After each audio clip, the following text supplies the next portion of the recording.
क्या आपने कभी सोचा है कि भारत जैसे बड़े देश में हर जगह एक ही सटीक समय कैसे तय होता है?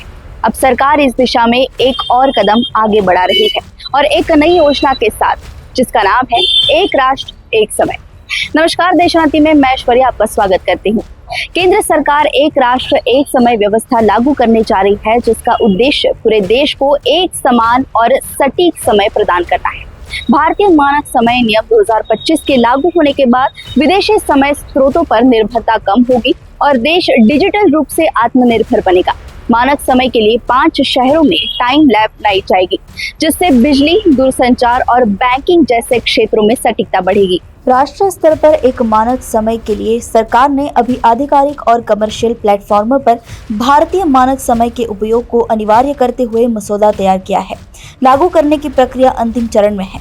अब तक भारत का समय डाटा अमेरिका एवं अन्य देशों की सैटेलाइट प्रणाली पर निर्भर है। नई समय प्रणाली से विदेशी समय स्रोतों यानी कि जीपीएस पर निर्भरता कम होगी। समय निर्धारण में देश डिजिटल रूप से स्वावलंबी हो जाएगा। साइबर सुरक्षा व्यवस्था को मजबूती मिलेगी। अभी जीपीएस आधारित समय प्रणाली अमेरिका के नियंत्रण में है, जिससे गोपनीयता एवं आत्मनिर्भरता प्रभावित होती है। मानक समय के लिए देश के 5 शहरों अहमदाबाद, बेंगलोर, भुवनेश्वर, फरीदाबाद और गुवाहाटी में आधुनिक टाइम लैब बनाई गई है। इन्हें परमाणु घड़ियों, नेटवर्क टाइम प्रोटोकॉल यानी कि एनटीपी और प्रिसिजन टाइम प्रोटोकॉल यानी कि पीटीपी से लैस किया जा रहा है। परमाणु घड़ियां करोड़ों वर्ष में सिर्फ 1 सेकंड की गलती करती है। जाहिर है, इससे माइक्रो सेकंड तक सटीकता मिलेगी। इसके जरिए बिजली ग्रिड, दूरसंचार, बैंकिंग, रेलवे, बाजार, डिजिटल लेन देन जैसे क्षेत्रों में अधिक सटीकता एवं पारदर्शिता आ सकेगी। कॉल ड्रॉप की समस्या भी दूर होगी। मौजूदा समय में देश के कई सिस्टम विदेशी समय पर निर्भर है, जो साइबर हमलों और डाटा बैंक के लिए खतरा है।